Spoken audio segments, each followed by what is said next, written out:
députés et sénateurs, vous avez un rôle à jouer pour aider à corriger les excès du passé. Vous les collègues du Grand qui quittez les groupes armés, je vais le dire.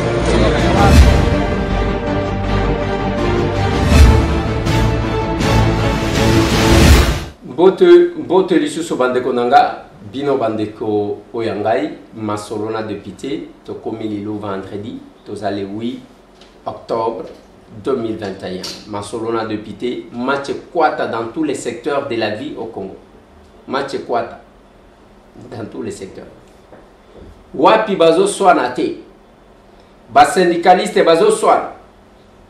Basali na nzambe bazo swana. Ba politicien bazo swana. Wapi bazo swana te. Masolona député, ba journaliste bazo swana. Ezande pays ya koswana. Ba famille bazo panzana. Nyonso match kwata. Na limito beta masolo bandeko na ngai tokozala na portefeuille bana Delvaux. Bana météo bakendaki komona excellence madame la Mineta et Adel Kainda pour ko réfléchir sur biloko bango basalaka masolona député tokobeta moi tout kuna on va vous faire un petit condensé ya makambo oyeleki na ministère wana contrôle physique ndenge tolobaki na école ça aboutit à quoi vous allez entendre déclaration à syndicaliste match kwata ceux qui va coutir au thé dans l'école, boulot ici, il va désactiver yo kozwa l'arte. Masolona de député bande konangai, ils ont dossier à Seni, mise en place ya banimateur ya Seni. Qui si ananga ils ont makasi. Ndenge eloko wanezo tout sa batumitu. Namoni l'abbé Chole modèle azolobela. C'est la première fois que je vois l'abbé Chole azoloba, ba veine izobima. Moyen tokolobela yango masolona député bande konangai et eza makambu ya insécurité na punya tozashi ko na province ya Maniema. Qu'est-ce qui se passe là-bas? Fati na stade Nzita nanda bango mibale bakotala match mutu na ndenge na ye.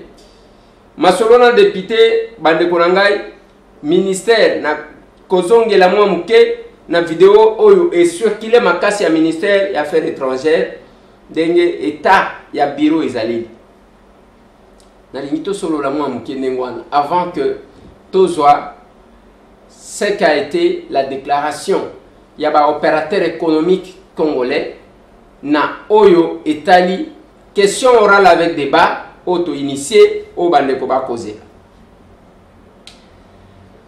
mbote bisika bozwami na lobaka na batu soki olamuki. Quelle est la question qu'on se pose? Est-ce que, comment dire, ce que la mouki, il y a quelque chose pour stabiliser Vinangai, il y a quelque chose pour sungata baninga, ou bien yotikali wana tangu batu bazo sa l'effort pour s'affirmer yorobi, na sala ndengenini pour les détruire. Nanobakana ok yo tamboli toute la journée. Okoti maboko likolo. Seigneur, je te dis merci. Tu m'as gardé. Tu m'as protégé. Nous sommes koloba. Mais bomi tout na kate ke nzamba ngona zo pesa merci oyo. Ye asaleli ngai. Bongo ngai pe na saleli na koteni. Ezana batu bakosaka batu te. Elo salaka loboko mwasi ya mobali te. Naebi, Ezali. Moi j'ai des personnes. Oyo, ya koloba. Parce que, wana bazolo wananga, Eliezer ozola kisa pona nini? Pona ko motiver yo. Même nenge na sunga kabatu wana, ezana ba assistance mususu ozwi, mutu alobi, na ezana pour sa publicité te. C'est bien bon. Mais il faut na continuer ko motiver pour que batu tolongwa na koswana, lelo tout le monde bazo swana. Boko lande mission, na ko bana ko salela bino trans spécial. Nene swani na nani? Nakobala kotiela kabino dans chaque émission nani lelo aswani na nani ba journaliste bazo swana entre ba ba syndicaliste bazo swana ba politicien bazo swana même basali na nzambe bazo swana Quand est-ce qu'on va prêcher aux gens l'amour, l'unité? Les hommes colonie. Les gens bande konangai, babandi de place, biso tout bande. Tout le monde une vidéo où ils ont circulé. Il y a ministère des Affaires étrangères. Balobi salon VIP. Oyo capture ya batu ya ba congé Salema. Suivez-moi ça, bolandana maloba de la dame qui a filmé. Chose grave aux affaires étrangères, salon VIP pour capturer tout ce qui est officiel. Vous pouvez regarder ça, c'est un salon VIP. C'est là où on reçoit. Même le président des premiers diplomates, il vient faire son capture. C'est vrai comme salon il est. Les salons VIP du ministère des Affaires étrangères. Regarde. Mais ils ont pris quand même l'argent des frais de fonctionnement. Ça, c'est un salon VIP. Il y a des trous. Là, qui est Pasuka. Salon VIP à ministère des Affaires étrangères, ça la capture. Né en gauche. Là, qui est à Toboka. Ils ont un rideau. Le climatiseur en panne.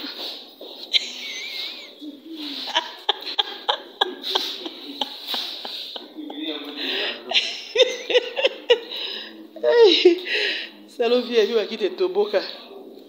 Car ma kele sur Monica. Bapaya baye bokotate mais basala ngwe toboka mais bazora frais de fonctionnement tala bakite toboka bakite zika on dirait bataki nzungu loso ministère de souveraineté. Voilà, mais cette vidéo là circulé, j'ai fait 2 lectures dans la vidéo. Il y a liboso ezamala mpona ko dénoncer. Et je suis trop sûr que Vienanga Christophe Lutundula a kosala tout parce que ba kiti pona botia ba kiti wana na météo ils ont coûté à ta cherté. Ils ont coûté cherté. Kiti ya malamu oko dépenser pas plus de $1000. Oya batu ba koti ba moni quand même que l'état existe, pas plus de $1000.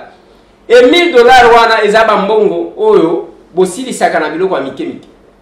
Il y a aussi la volonté. Mais cette vidéo là, ce qui s'y kobo c'est là parce que bakeko filmer. Ngai nazo kamwa. Nako kamwa parce que on ne doit pas prendre batu ya kobongisa bisika bozali. Boyebi molendo sakombi oyo na kritikaka mingi pona gestion na ya secteur wana compte tenu à ce qu'on attendait de lui qu'on n'a pas vu. Place na kritikaka ye yango wana. Parce que Molendo Sakombi c'est un élu de Kinshasa comme moi. Molendo Sakombi c'est un élu de Lukunga comme moi. Mais na linga kate parce que na kutana na ye après sa nomination. Bino mozana chance ba nommer bino. Ba pesi bino ba responsabilité. Mais quand même, bozwa vision ya chef de l'état botie na kati. Tout le monde a parmi biloko kiti sa chef de l'état télémisi cortège. Parmi biloko parce que Félix Azagana bomoto na yemoko boye. Akokakate komona mabemo yango bomona katangu roulage motard na ya kwei akiti ba musu ba kritika au risque ya vie na ye asakana bomoto nengwa e ko kitana ye wana e banda le lote Félix Antoine Tshisekedi Tshilombo akita ba vidéo wana bomona bato bazola kisa azokita. Moi j'étais là tozo uta cathédrale bazo boto la batu moto et pas la police à Kiti à Kekuna boko boto la te. Mais parmi ba descente na ye akita parce que moi si moko abelela ye lokola oyo moi si oyo nani zaché abelela ka Christ pona makambo lupango. Et quand le chef de l'état place quelqu'un là-bas, bon ça le lata vision na ye mouké. Attends mouké parce que il n'y a pas un secteur où il y a des conflits locaux ya mapango. Ezakaka babotoli, ezakaka bazui, ainsi de suite. Avant-hier na beta qui tourne na maluku na ntele. Na JFM service akeko la tsanga quartier moko ya bana poto, batu bazo tonga wana, bana poto baza wana bazo tonga na babo. Na ça il y a une réflexion na lobimo. Est-ce que au chokota tana yutek ça?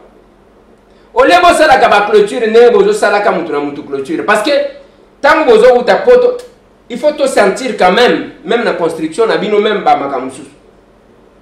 bokokaki kosala clôture ya munene bosangisi mbongo bosali clôture ya munene na kati wana botie barrière awa contrôle toutes les entrées plutôt eza contrôlé et bosali comme ça permet l'aération. Ah bosali oya sali comment clôture na ye oya sali comment désordre à kotonga te. Je pense qu'il fallait mieux faire. Mais dans le secteur wana ngai na bele la tous les jours parce que tango inda omoni ne ba kenda muto akokene na Eliezer c'est quoi azolo mais tango ekozwaye terminus ezali awo tango kaka ekozwayo okobaluka okokende na yo okomona na terminus bakoriente yo place okoya bakoloba na yo kende komona villageois wa. Et moi je ne peux pas accepter ça. Et quand le chef de l'État est descendu kokata likambo telemisa cortège ake kokata likambo ya mama moko babotolanda ko babwaki biloko libano. Mais yo ministre tango komiwa. Ça là quand même à ta vision va sentir qu'il y a un ministre, il y a Sika, ministre à changement, aïe à la tête de ce ministère là, tout sentir. Non, on continue à spolier. On continue. Spoliation, l'élo, Molendo Sakombi. Ce qui l'élo a l'ongwe qui ministre, quel bilan va-t-il nous présenter? Peut-être qu'il y a un salaire bilan comme ça, mais qu'on sentir, na contact, na biso na opinion. Il y a que, va sentir que ministre, oh ya asa ministre ya changement, tomoni ba to récupérer biloko na bango ba oba botola, tomoni ma belle place balingaki ba spolier, ba telemeli yango. Wana en tout cas anyanya wanya. Nazo monate. Mais ce que j'ai apprécié chez Molendo, l'unique fois que na bureau na ye, mais vous sentez quand même que le bureau est devenu propre. Parce que ça bureau to kota kota. Il y a faire foncière wana to kota kota ya. Je l'avais même félicité, j'ai dit excellence. Je sens quand même la propreté. Bien. Mais oyo bazola kisabiso, excellence, grand frère Nangai, VPM, Christophe Lutundu la pala, tenapala. Ils ont malamouté. Navis Nayo, mon frère Sami Adbang. Ils ont fait ça bien. Il fallait commencer par là quand vous arrivez dans un cabinet, vous allez sentir mon propriété, moi ma camouflage changer ainsi de suite. C'est là aussi, ngai na félicite ka matata. Matata kuta banzungu bazo lamba na sima primature. Donc ba koni nzungu bazo lamba na koni penza tala nzungu munene. Atie propriété moko ya kosakana te wana mtu akolongola ngwaza te matata atia propriété na primature. Chaque week-end bato babandiko kinena bana bakendaka lisusu. Bakendaka lisusu te. Matata initié biloko na ya babuste wana ya kochaka. Pour la Kotangi Sabana, ici toi, à l'époque, nous on n'arrivait pas. Na kota gonate sous ma tête. Asali biloko, et comme il est le socio keiboy, ascenseur des hommes matate. Ok, boy, toilette exate.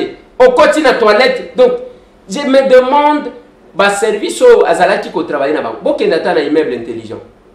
Ce n'est plus tel que ça a été. Bah ascenseur est comme ko kangama nini. Quand quelqu'un fait quelque chose, attention que l'ingaka yete, dis-moi que Nekowana Salaki et l'eau. Le revient dans Christophe, voilà la vidéo qui est sortie. Deuxième lecture. Mouton va filmer Yango Azanay. Est-ce que c'est un ministre? Est-ce que c'est un agent? Parce que tant aux hommes salle, il faut être à la kake, batubazate. Est-ce que Azan Mouton Libanda? To aza travailleur à compte. Ceux qui aza travailleur à compte. Babel la ka ceux qui ont meki ko proposer basalité. Parce que c'est l'image. Les autres ka Sony na oyezoli kana ambassade. Tozo ka Sony lobby babenyinga na Inde. Les gens sont bloqués, nos frères sont là. Même ba bakenda yima kama maladie. Il faut ba kenda na billet aller-retour ba komi ko senga bango soki ba $700 soki $800 pour que bazonga na mboka na bango. La diplomatie est kokati kolata nzoto mususu. Faut passer na tieli bino élément. Ya nenge batu bazali ko se plaindre. Mais gouvernement oh ya ba wari ngai na lobaki que batu na moni bakoti na gouvernement oh ceux qui ba échouer. Ngai na kolobaki mboka oyo baloka ya. J'ai vu bien nga Christophe Lutundu. J'ai vu Eve Bazaïba. J'ai vu Adel Kayinda oyo j'ai vu Chéribe Okende Senga, j'ai vu Tony Mwaba Kazadi, j'ai vu Moyindo Zangi, j'ai vu Christian Mondo, tout wanangana monaki. Pour la plupart, les parlementaires, bateau bazana mandat, ya pep. Na lobby oyo, est-ce que ko raté? J'ai vu Albert Fabrice Puela, bateau wana nazotanga, tango zozwa Puela. Nenga zalati koloba en tant qu'opposant. Ozu Moyindo Zangi, ozu Christophe Lutundula, ozu Christian Mondo Simba, ozu Tony Mwaba Kazadi, ozu Adel Kayinda, ozu Eve Bazayiba, hein? Aujourd'hui, Guy Luando, Oazaki Kotali Sabato, il faut qu'on sunga, il faut qu'on salabo. Aujourd'hui, Liyaou, Bande Konangai, tant que vous êtes à la Batouane, aujourd'hui, mettre à Selo, hein? Donc, vous sentez, je me suis dit, bon, ah, ce qui t'a raté en ballon, mais Bande Ko ça traîne. Les lobbies sont au bandit d'interpellation. Quand j'ai vu Batouane, mais les qu'est-ce qui se passe? Cette vidéo-là, qui circule, elle m'a copié. Ce n'est pas pour votre honneur. Parce que les même ceux qui consomment Bakiti les lots. Et je vous ai toujours demandé, Bande Konangai, Nanobia ke Bande Kwa Météo, Bakeko Kutana, na Excellence Adel Kayinda. Bande tout ça là, oh, nous à Salati. Muse aya imposa batutu que ba bureau ya l'État qui ti boko somba na météo. Yango pe bande kwa météo ba ya komatisi. Et ça pour promouvoir effort ya bande ko na bi. Voilà les choses qu'il faut partager. Voilà les choses qu'il faut faire la promotion. Bande ko na météo, les lotoro ba ke na bureau nyonso ya l'État. Ba titi ya ba congolais. Ba importation ene ko tout là. Mais il y a des choses négligeables. Quand même, et Sali Mabe et Pessi Mabe. Dossier à vidéo, voilà. Et Sali Mabe. Yango, bande kwa météo. Les deux batailles, ils vont côté les mépanes, ils vont nani, baké komona. La Mineta. Bien que ce n'est pas dans ses prérogatives, ministre à portefeuille. Mais moi, dans le quartier, voilà. Gana Zaïbi, bande konanga ya météo, bayamanga kitoko pendant la campagne électorale. Et j'ai été voté massivement là-bas. Travailler dans de mauvaises conditions. Nous avons la concurrence, nous n'avons pas de machines. Les gens se plaignent, voilà. Vous avez beaucoup de problèmes. Pour une définition, nous n'avons pas de moyens. Moi qui vous parle, je prends mon propre exemple. J'ai au moins 36 élèves qui apprennent le métier, les apprenants. Et ces élèves-là, il faut les donner à manger. Il faut les donner aussi les transports. C'est la raison pour laquelle nous mourons pauvres. Donc je donne les transports, mais en contrepartie, l'État ne fait absolument rien. C'est l'une des raisons que nous sommes ici. Parce que ça ne va pas. On ne peut pas vivre dans des conditions pareilles. Surtout, félicitations pour tout ce que vous faites et surtout de respecter aussi l'État. Parce que vous êtes, on est des voisins. On est des voisins. Nous sommes des voisins. On se passe même que ça, c'est titre de ça qui nous a... Ah, c'est ça. C'est ça, c'est pour ça. Merci beaucoup. Donc, on va faire ça. Dès que vous avez les mémos, vous déposez et vous pourriez être en contact avec ma chargée de communication. Envoyer même les accusés de réception. Je peux appeler en disant la lettre est arrivée, c'était le numéro d'accusé de réception. Pour ça, vous pouvez compter sur moi pour assurer ce leadership. Et je pense que même si ça ne sera pas dans la totalité, mais du moins on peut poser un effort. Vous rencontrez de problèmes, lesquels? En fait, nous avons, d'abord je me présente, je suis M. Ngala Pakariba, le président des artistes et artisans de l'église. Nous rencontrons beaucoup de problèmes, alors beaucoup. Primo, nous sommes dans un site archaïque, donc ce n'est pas possible au XXIe siècle de cette manière. Secondo, Le chef de l'État avait dit ceci, les artisans doivent devenir des millionnaires. Ils ne deviennent pas millionnaires dans un moment, c'est pratiquement impossible. C'est l'une des raisons que nous sommes ici. On a expliqué l'excellence, parce que nous avons vraiment beaucoup de problèmes. En dehors de ça aussi, il y a un problème des subventions. Vous savez, nous avons des enfants qui apprennent le métier, mais en contrepartie, l'État ne fait absolument rien. Parce que aujourd'hui, on parle de la gratuité. Mais la gratuité existe depuis longtemps chez nous. Donc, les enfants apprennent le métier gratuitement. Il y a un phénomène aussi à Kinshasa, c'est un phénomène colonial. Ce phénomène-là, il y a des jeunes gens qui viennent chez nous, ils apprennent le métier, deviennent métier pour les autres. Mais pourquoi nous sommes abandonnés? C'est l'une des raisons que m'a posé cette question. Je pense que l'excellence nous a assuré. On va contacter ses collègues, les tuteurs. J'ai l'impression que de ce côté-là, on trouverait la solution. Mais nous devons nous battre. En outre, nous avons aussi un autre problème, c'est les acquéreurs. C'est un site à problème, chaque fois on nous dérange et tout ça. Or, nous avons des correspondances qui attestent que réellement, ce site appartient à l'État. Alors je ne vois pas un monsieur venir peut-être chasser plus de 1500 élèves qui apprennent le métier et puis construire sa propre maison. Ça, je ne sais pas si nous sommes dans quel siècle. Donc c'est l'une des raisons que nous sommes ici. Moussala Yangoa. Et cette dame-là, qui se concentre sur son boulot, à tout moment, elle n'est pas distraite. À l'hôpital, je fais tout. Nasali Moussala Nangai 21h, Nakenangana Lali. Je dors à temps. À Sali Moussala Naye, peut-être, à ceux qui ont à Zongi Nanda. Ceux qui ont à l'église, à Sambeli à Zongi. Tozo Sambela. Tozo sala musala. Tika makambo ya kovandaka depuis ovandaki na église. Te. Na lobibo. Tika makambo ya depuis ovandaki na église. Ko sambela, il faut ko sambela. C'est bien. Mais il faut ko sala musala. Ko utiliser bandimité ba koma lokola bilanga na yo. Il y a les pasteurs. Oh ba pesaka pas seulement la parole, mais aussi le pain. Voilà Batuazo Landa, au moins Nzamba Lobaka. Je peux citer Pasteur Kabundi Walesi. Je peux citer Pasteur Jules Bumba. Nakotanga Tanga Bangondengwa. Il y a quelques-uns qui font l'exception. Mais Ezana Bamususu, te boutique Gagati. Yo ke neguna mekaka koloba, okomona makamuna yo. Yango nous sommes dans un pays où Batonyo Sokoswana. Ceux qui bolandi la béchole, Makambo Yaseni, vous n'allez plus le reconnaître.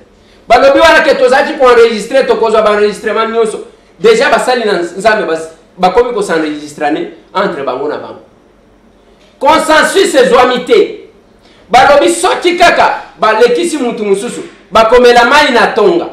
Déjà menace de l'église. Bakomela mai na tonga. Maintenant je suis en train de rapprocher des choses. Entre ce que l'abbé Chol a dit aujourd'hui et ce que Adolphe Muzito Alobaka que toko déstabiliser mboka pour que ba investisseur bayate. Na acte o esalemaka ya ke mukolwango ya ke bakutani na kuna na centre interdiocésain bande ko ya la muka ba yena memo ba pesika kana l'abbé Chol. Est-ce que ça ne se rencontre pas? Mais je vais vous faire remarquer une chose. Chacun portera sa responsabilité. Moi, je ne suis pas d'avis. Dans mon photo, je vais publier. Dodo Kamba, Azo Sambele, la pour chef de l'État. Mais Félix Antoine Tshisekedi Tshilombo, Aza pasteur, Aza chrétien. Aza fervent chrétien. Yeza Kakayete, Bakenda va s'améliorer en Afrique du Sud.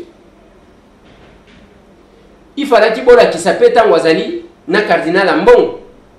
Bola qui s'appelle Wazali, Lina Mosengo. Ce n'est pas ça la raison.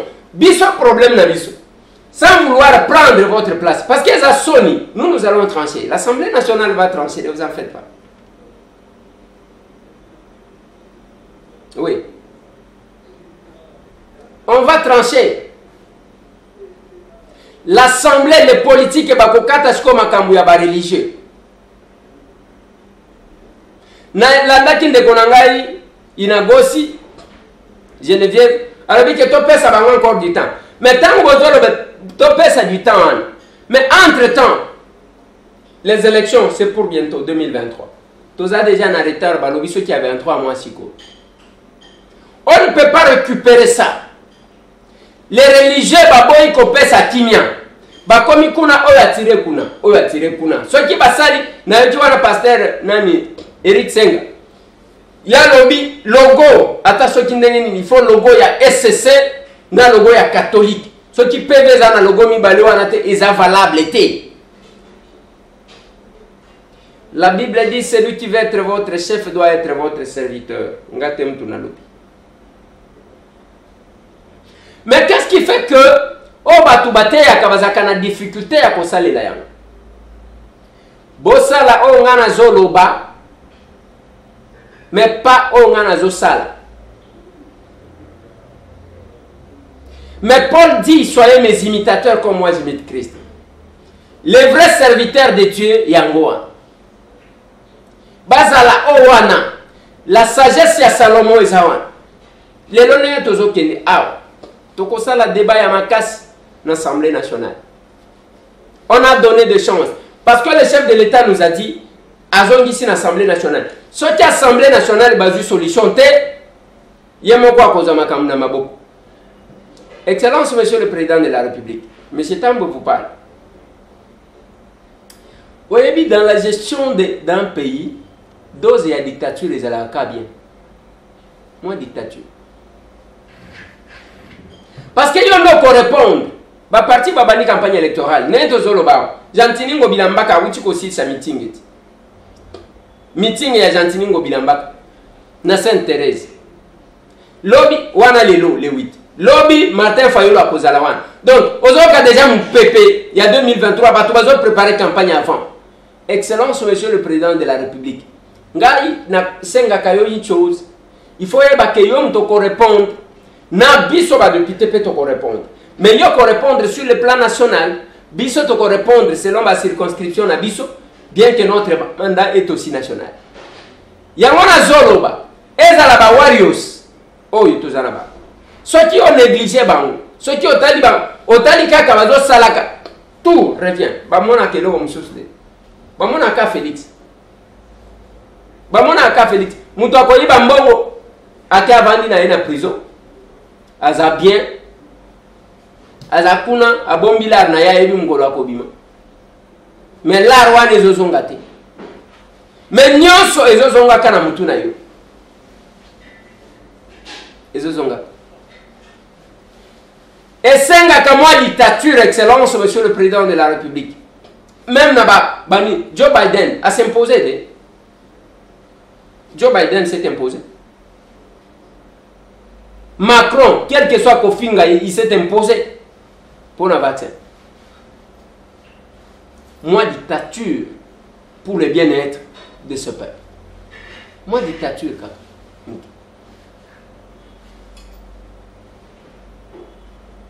Les lots, dans tous les secteurs, les accosois, les pasteurs, les localités, les communes, ça tire dans tous les sens.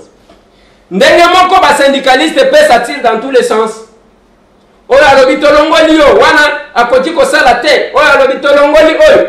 Ça va dans tous les sens, les syndicalistes. Partager pouvoir. Le conseil à pouvoir. Est-ce que Moussala Nabino, religieux, le pouvoir? Syndicaliste, le pouvoir? Bozoyoka oyo abengani oyo abengani kuna oyo abengi kuna muyibi oyo abengi kuna corrompu. Mais entre-temps bana na biso ba sécher. Suivez-moi cette déclaration là. Ya makambu ya enseignement. On a désactivé ba muso ba kozwa mbongo te dès le mois prochain.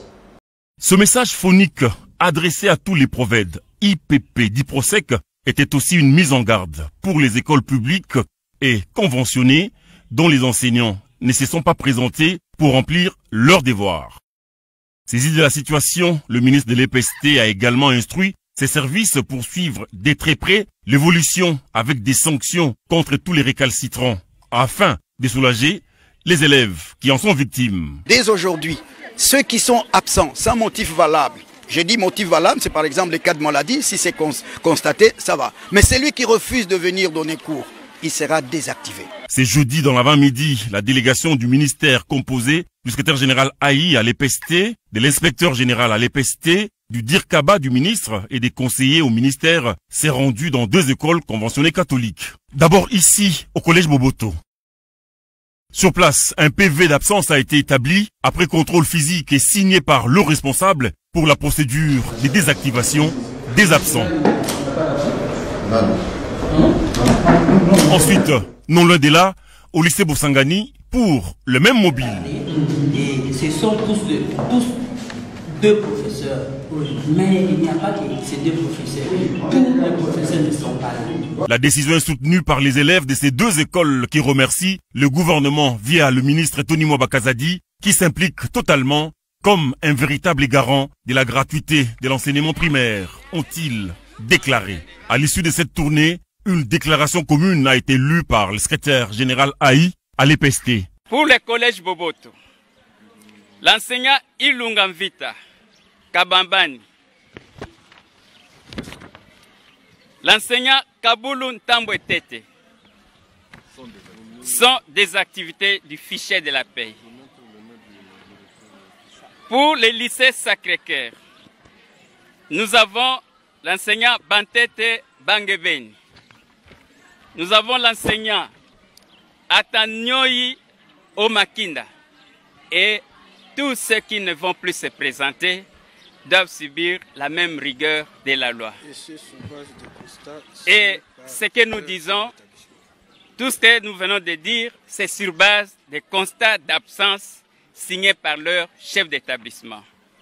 Nous en appelons maintenant à tous les gestionnaires, à tous les inspecteurs principaux provinciaux, des sous-provèdes, des inspecteurs de pôle et tous les responsables de CECOPE au niveau national comme provincial de pouvoir s'investir pour que cette rentrée soit effective. Voilà. Même là où les polémiques ne devraient pas se faire, ce pays sera sauvé par qui? Nenako bikisa lobiko ya mboka oyo ko uta wapi? Lobiko eko uta wapi? Dans tous les secteurs, toujours soit na mabe.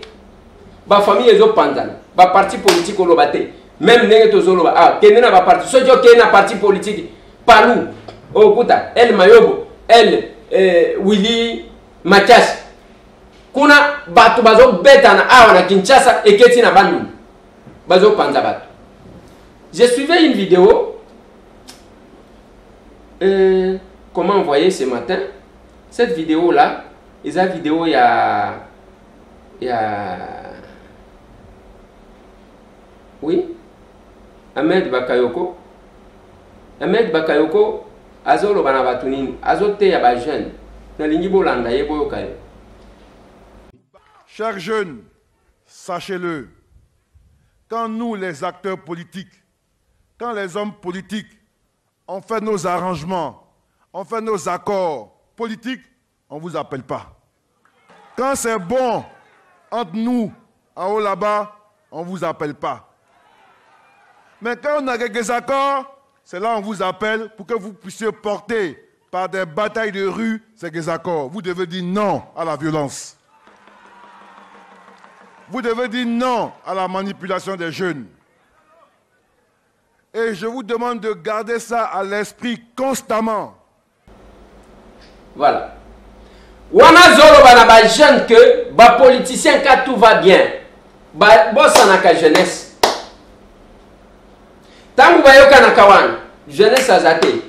Ceux qui ba soani ba bengi bino ba jeune, bobima, obima na balabala, bobima na balabala. Je vous dis, vous devez savoir, vous devez être sage.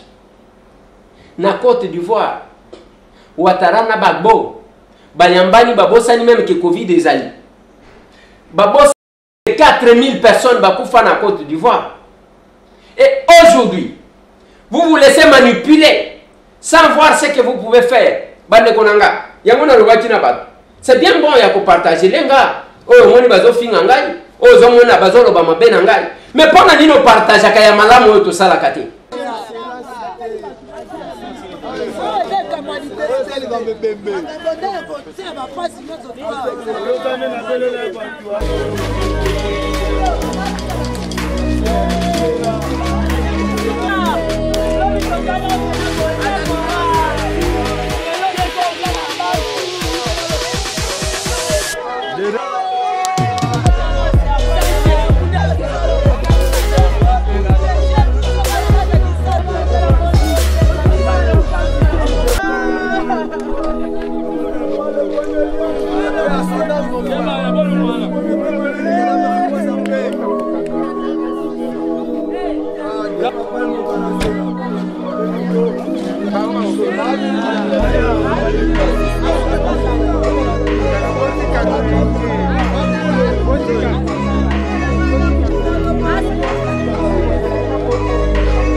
Na boboto o sali pona biso na papa na biso assistant papa banani badudu bango bato ba servir biso awa papa en tout cas ministre na biso potiaki mama Irene asala loko moko te azo sala te alongwa la libanda donc ko libanda na bala na biso papa merci bonne journée bonne chance na Atole se pendant la République ministère a fait couper d'aïna et longwa nango alors que c'est longwa nango ça ne l'autre ça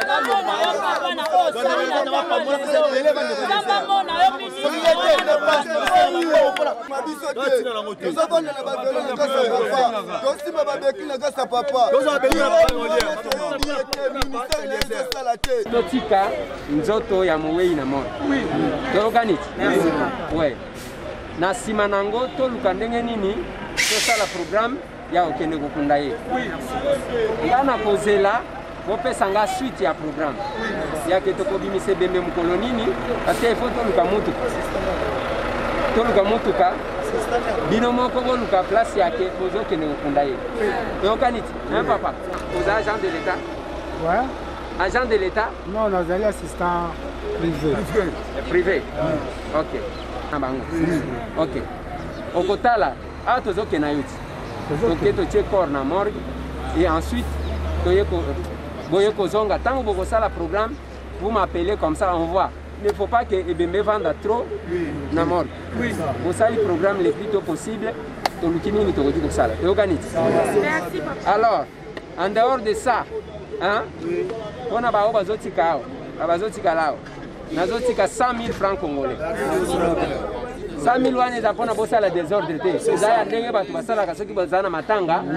Bosomi mwa café, bomeli. Toyokaniti. Il faut nacha na maboko ya muto oyo akosala désordre te.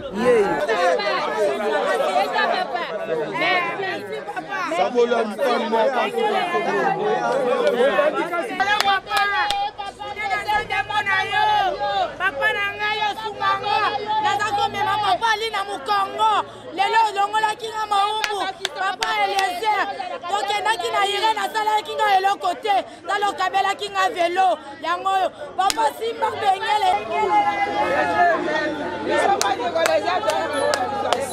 oya bazosalela biso eloko te solution malunga eza te nzambe abombaka yo.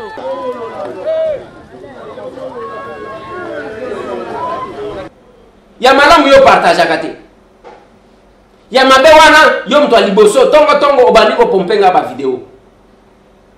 Votre complicité nazo découvrir oyo ezaka na mutema na yo. Je découvre ce qui est à ton intérieur. Je découvre. Ya malamu jamais bo partage. Et nous sommes comme ça mboka oyo. Koswana tozwa identité. Koswana et comment penza identité ya ba congolais. Ba musicien bazo swana, ba politicien bazo swana, ba journaliste bazo swana, ba syndicaliste bazo swana, ba sali na nzambe bazo swana. Tokende lisusu wapi? Oh ba mama wana balobaka. Soki 2016 ezalaki ane ya mbutu. nazomona te 2016 2017 eza année ya identification. 2018 ezala ki kanga Moïse. 2019 année ya réclamation. Ba politicien ba réclamer ni. Nous avons gagné. Je suis le président élu. Monsieur Fayoulou a eu l'occasion de démontrer qu'il avait raison. Il n'a pas réussi à le faire. Ba député ba réclamer pour la nini ngala pasi nanga kimobola. Zongi sanye loko tata oyibi loko nanga. Zongi sango kande mati. Omoni président Luamba nanga tokufa na bango. Côté population ba mama ba kolela. Mama ndunda to sala ko to bokola bana na biso siko to fiva wapi? Kilomba tima ko kanti ba yambule bilanga to disile batekolo. Kisekeri aya ye moko wa atadi la biso makambo baboto lu biso bilanga. Baba minganda kunanga wana. Notolala na libanda na bana bankoko nanga iwana. Tala nano age to komi. Nako kende lisusu wapi? Félix Babalobaki. Peuple congolais a réclamé. Pas travailler, bazona la libanda, le kona makaku, c'est intolérable, monsieur. Intolérable. Nous sommes où? On est où? C'est dur, c'est grave. Intolérable, intolérable. Président Félix, tu as changement, oye. Souko makambo, otalonga boy. Année, il y a réclamation. Bande de Bakola. Ba chinois, ba libanais, bazonio pour la biso bana Félix. Balé biso pendant 11 ans. Sous-traitance, un coup photoboy sous-traitance. Félix Tshisekedi, avec beaucoup d'honneur, que demain ces gens-là quittent. Tosali 12 ans d'esclavagisme dans Mboka Oyo. Salaire et à Malungé Zate, transport à l'opération 1000 francs. T'as voté qui Papa Chichi? Papa Chichi, wana, akali samada papa ne adobaki.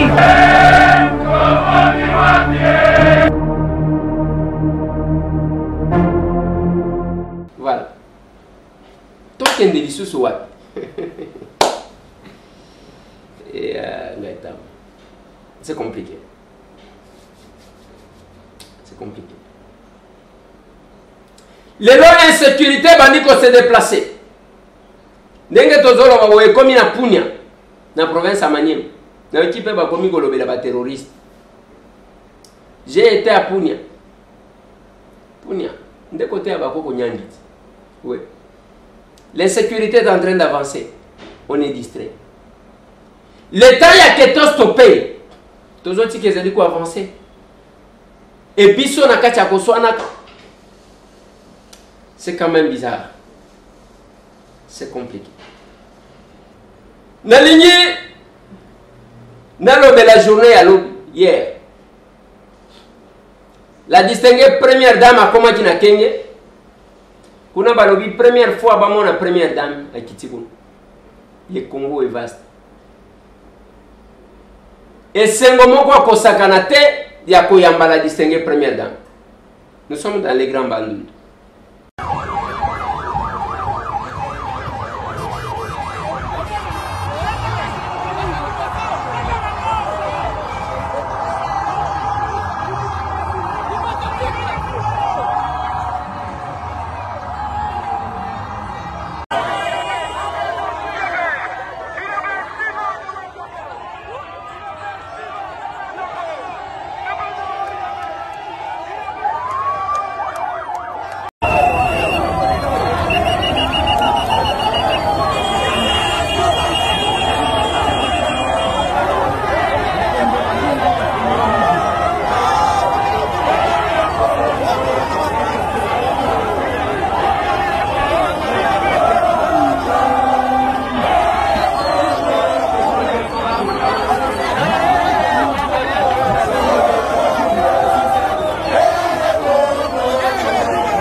Bayambiye na modèle moko akosakanate. Ça c'est d'un côté. De l'autre côté, les chefs de l'État étaient au stade de martyr pour encourager Léopard. Sa présence a influencé 2 buts. Il y a Léopard contre Madagascar. Et pendant ce temps, pendant qu'il y a Zakuna, Zita, l'ambassadeur américain, il y a d'autres la match à Salina Nini a commis. L'ambassadeur, tout ça,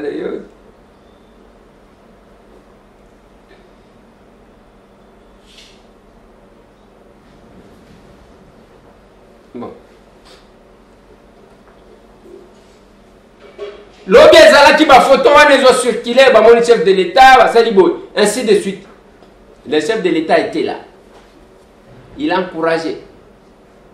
Mais ce que je vais vous dire, je vais souligner un truc. Naloba Likambo plusieurs fois. Voyage à chef de l'État Zo Kende, chef de l'État Zo Matazo Kita, Bande Konangai. Naloba na bino boy. Félix Antoine Tshisekedi Tshilo Munzamba salaye grâce yake aza complet. Abotama na mboka lokola biso ba villageois. Akoli na Kisasa lokola ba Kinois. Akepoto lokola bana poto. Donc il est complet. Akopanique avion te, akopanique hamburger te, akopanique chomba cha kabiola te, akopanique loko moko te. Mais ce qui azali ko sala différent de placement. Ezaka pona koluka. Toko simba wapi et ça la bien. Toko sala ndenge nini. Ce n'est pas qu'azo kende marche de santé à que pique-nique était. Il n'a même pas besoin de voyager pour nous découvrir. Ni n'envoie monaté avant qu'à comme chef de l'État. Ndenge tozolo baboy. Seribe okende senga azana Dubaï. Makamwa transport oyo. Mais entre-temps, esprit de vie. Kala mingi te mukolo moko akole. Eza projet basalaka pambate. Basalaka ngo pour que esunga ba congolais. Et ça la quelque chose. Des ordres les ana transport. Makamu ya ba demi terrain et si là parce que esprit de vie ko ça la demi terrain te. De ba pesa ka ngona deux structures. Apevko je crois na GIT. Ba pesi bango bazwa nyongo ba msu bazozo ngisate. Et babiso ane komi bako def sango ba pesa ngwa location que ba cimetière transport le bumi na nzela. Vous sortez dans la vision et esprit de vie. Tangu yozo kumba désordre wana okeko créer embouteillage. Obimi na vision et esprit de vie. Et vous avez tout intérêt de comprendre ça. Et bientôt là mukolo moko akolela dans l'esprit de vie. Okokuta bao bazo sala na bafuta makana bango lisusu te eloko moko te. Kala mingi te batu bakolela dans l'esprit de vie. Il faut que Chéribin okende senga azongisa na esprit ya bato esprit de vie, l'esprit oyo ba créer la vision oyo basalela kaya. Sinon c'est un échec. Batu bazoya na bango mituka l'État bafuta kate bazongisa kambongo te ba compte batu ba utaki ko détourner 280 000 $. Na eloko wana. Même ceux qui bolongo libat. Oui, les comptes étaient bloqués. Mais il faut pas kanga batu. Bazongisa mbongo bien que ko kangango mbongo pezonga kati. Le comité compliqué. Na linyi to kende kuna bandeko basanganaki pour na question orale avec débat. Comment cette question a été accueillie? Na côté la binomo extrait, il y a la réaction de la population. Il y a Batou, ceux qui sont victimes, sur notre démarche. Normalement, si on a revendiqué par droit nabiso, pour tous les nationaux, peuple Yamboka Oyo. Priorité tout d'abord dans la fils du pays. Un expatrié opérateur économique avec investi dans Mboka Nabiso, étant que grossiste, à côté de jamais les détails. Mais soit comment dans les détails, ils apprennent aux nationaux partout dans le monde. Et en Brazzaville, en Nigeria, partout. Un expatrié à côté de jamais dans les détails. Détails est la pour les nationaux. De base, on a un gros grossiste, on a la ville, on a la cité. Que bah na cité a doté ka biki moko, papier moko, gilet moko, limi moko, meli moko, machette moko. Vraiment ça trouve ça sorti jamais.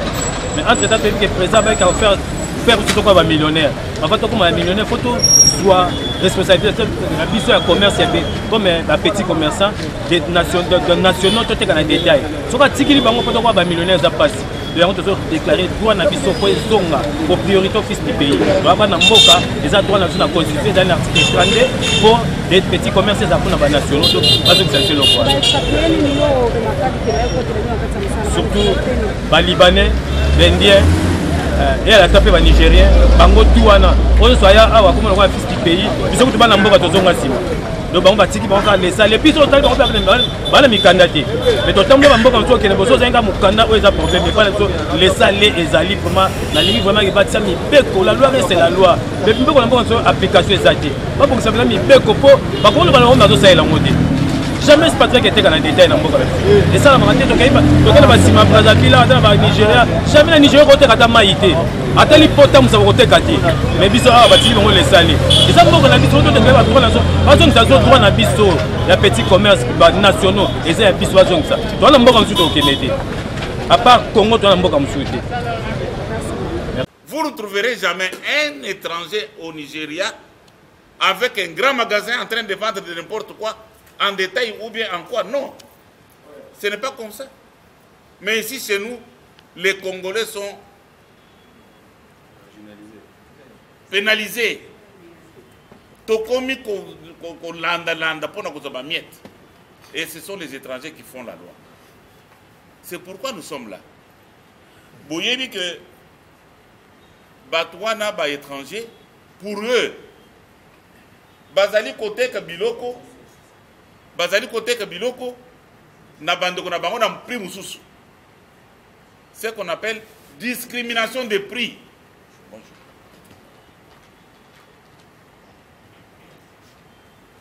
Mais Congolais soka ke kosoma biloko wana akosoma on a cher.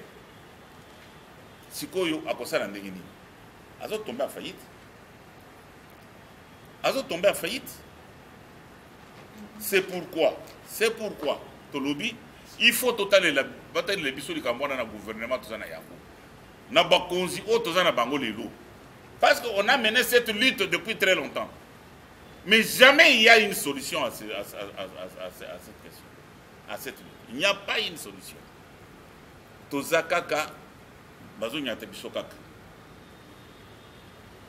Boyebi ke ba douana ba étranger bazali ko ba exclusivité ya biloko bakoki koloba so moni ke eloko bozo tambola par exemple machette soki tambola ba bisanga ke machette moko boyi ezo tambola makasi mais bango bazui eloko wana exclusivité na bango moko congolais soka ke poisson ba yango et pas fournisseur kuna à l'étranger bazako tchakal bakolingate congolais asombe na fabrication bakolingate et ça kaka bango po bango ba nango awa congolais bande ko somme pas na bango et ça la mawapi ça ne se fait pas bango bazali na ndenge bazako sala commerce na bango okenda na marché kato oko sala kombo moko ba commerçant na bango wana bande na bango wana 100 na kombo moko bakomi kombo fulani kombo wana za na ba commerçant 100 bazo pays bazo futan pa ko kaka na kombo moko wana et ça dit que banque a gagné paye à gouvernement na biso trésor public et ko zo côté makambo za ebele oyo ba étranger baza ko sala biso oyo congolais azoko kalisusu ko tombola musapité tozali na mambebo mususu bazo sala to tanga muke ba étranger lokola bazawana bazolia awa ils viennent sans capital s'il vous plaît sans capital. Mais quelques temps après au Monica Kaboye babandi ko kende boso pona ni to simba na loboko poete tolité pona likambo wana gouvernement l'état otozana yesikoyo a protéger congolais ici kazo selo musalata ya muke akende pe liboso lobi batanga yeke azana entreprise munene abandi muke akomina entreprise pe munene ezalata na ba banque tozana ba esika bazozo bambongo na FPI ba étranger baza ko zombongo mais congolais soka accueilli ezaka ba problème oko kende na banque ba congolais belé ba koyi ba tomber en faillite. Dans notre syndicat nous avons enregistré combien de morts bazokende na babanke bazozwa crédit bazopesa bango na 50% 60%. Ekomi mokolo kozongisa wana apesi mbongo lelo lobi babandi kolandela yo omoni kaka boye mutu akwei aza isu na mbongo te mbala moko apike crise wana kei na mboka ngambo tozoka ni sikwana bandeko. C'est pourquoi nous nous sommes réunis ici aujourd'hui pour prendre une stratégie. Lorsque nous serons appelés au palais du peuple, qu'est-ce que nous allons faire? Il faut tout y être déjà. Parce que na koti que le liloba siko ye pa yande kona biso mususu akoloba. Parce que mukolo wana soko ekoki. Tokosala musala te, ozana magasin, ozana étalage. Soka ka président assemblée à lobby, lelo ministre de l'économie akoya ba convoqué na palais du peuple. Musale kosala mate biso nyonso na palais du peuple. Pour être total et lokoni ni ministre de l'économie aza ko répondre na l'Assemblée nationale. Tozoka ni sikawana. To brûler moi étape moko il fallait boyer biso. Parce que namoni ndeko tozali awa siko c'est 3 syndicats. C'est ça non? Un président. Oui. Parce que président Lokofo SRVC a outi koma biso tozali UDCC président Asopec ne bakolo siège oyo. Ndeo tosali ke tosanga na esika moko parce que baloba ke soki bato bazai l'union fait la force. C'est ça non? C'est pourquoi nous nous sommes réunis tous. Les autres vont venir. Cette démarche nous l'avons faite en 2011. Nous avons fait une journée sans marché. Nous avons fait une marche de gare centrale jusqu'à la primature. Natango Yanani Yamuzito. Nous étions 4 syndicats alignés. Il n'y avait plus de marché ces jours-là. Il y avait plus de 10 000 commerçants sur la rue. Nous sommes allés à la primature. Mais jusque-là, le col étranger, ce qui est autorité n'a pas poche na biso. Ba yebi tenge besoin na poche na biso. Parce que bazana ba moyen baza ko financer bango na ba mboka na bango bazo ya na ba moyen wana bazo ko na bango bazo bazana poche na biso. Les Cambouana babimisi arrêté tout ça na yango awa makabunyo sezali awa batiki brèche moko po ete ba étranger ba vendre biso kana mitu congolais asale lo kwata moko. Mais pour mboka ekende liboso, la classe moyenne que vous êtes, la classe moyenne que nous sommes, il faut se comporter pour être comme une entreprise à minene. Nous avons bandaranguba, lobby a commis na woyo, lobby qu'on a coupé mutu munene, asa ko engager pebat. Ceux qui bino bozate. Est-ce que vous croyez que ces gens-là, des étrangers, quand ils engagent vos frères à vous, ils leur donnent combien par mois? Et pourtant ils gagnent beaucoup d'argent. S'il faut être seul. Pourquoi nous ne pouvons accepter cela? Pendant que vous êtes là, vous commerçants. Si vous devenez aujourd'hui grands commerçants et que vous engagez vos frères, vous savez que vous allez donner aussi, vous allez aider le gouvernement. Yangwana lelo, to sangani awa, tout ça le préparatif wana, ndengeni to koko sala mukolo wana, oyo bako convoqué ministre ya économie na Assemblée nationale. Toujours que nous bandeko. Alors, président, oui, président Asopec a quoi le banane. Tout a appliqué mi côté c'est l'État.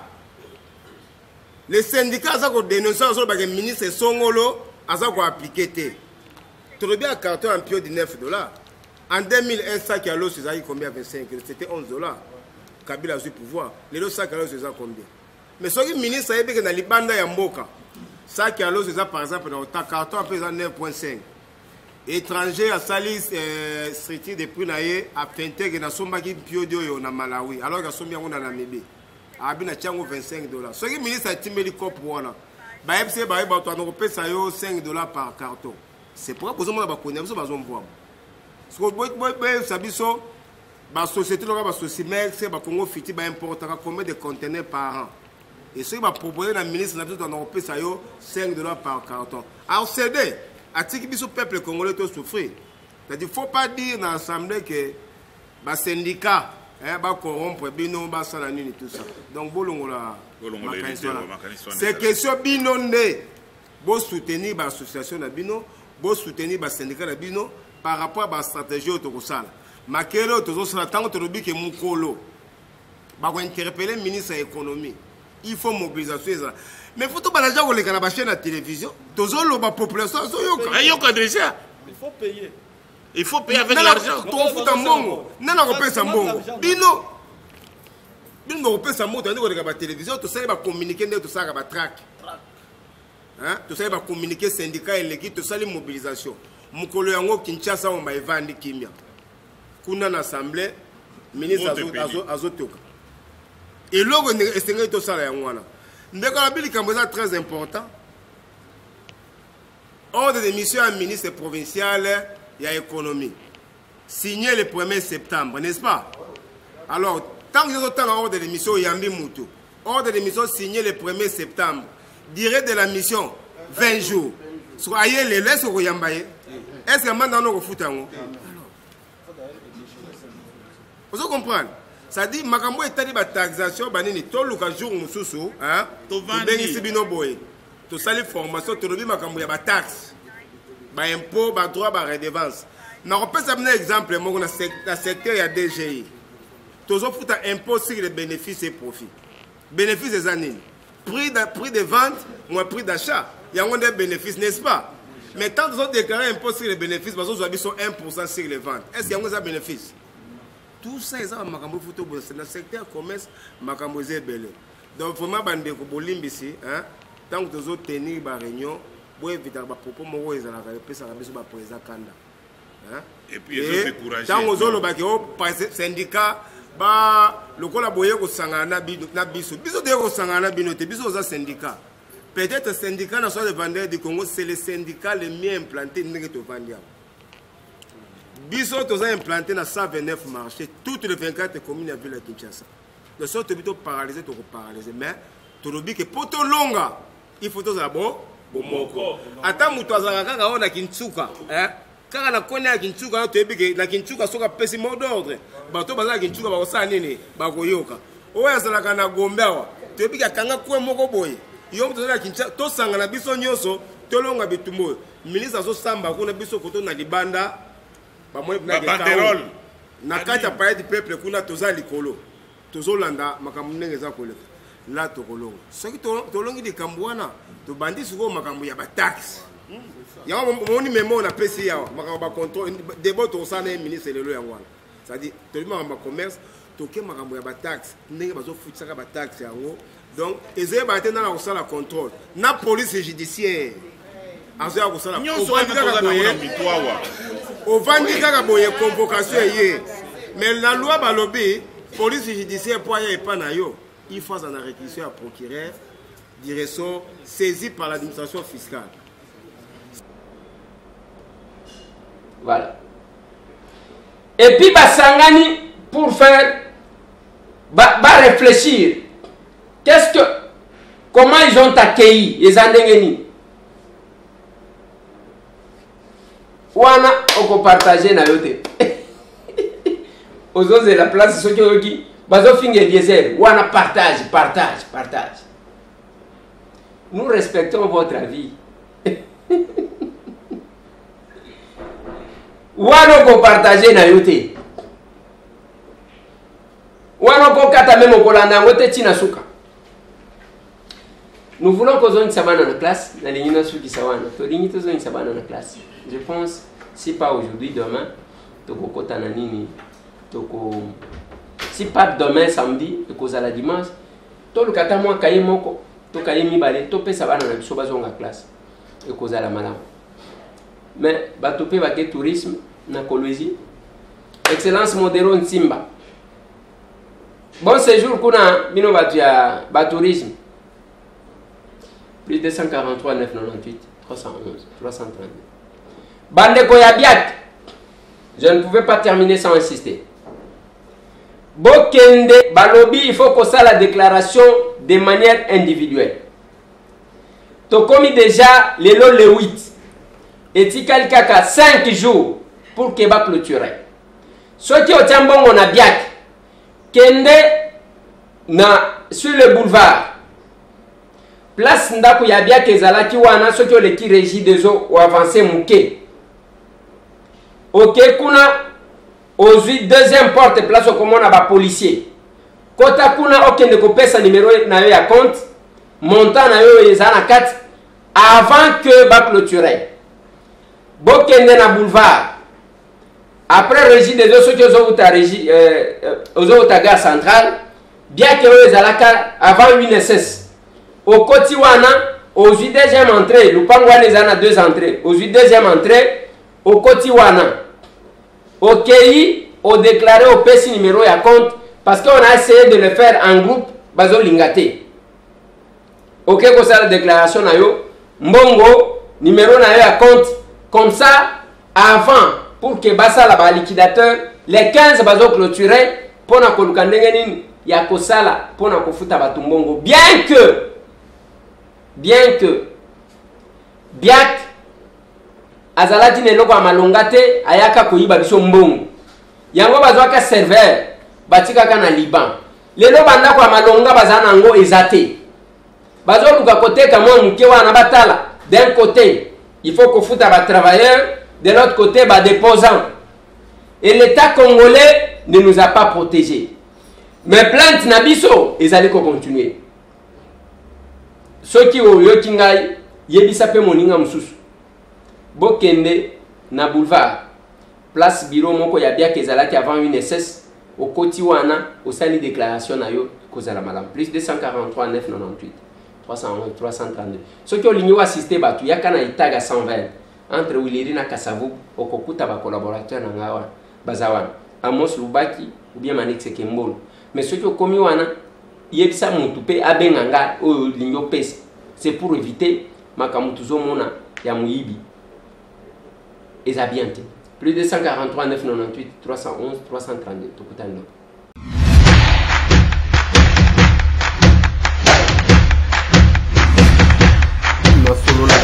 Honorables députés et sénateurs, vous avez un rôle à jouer pour aider à corriger les excès du passé.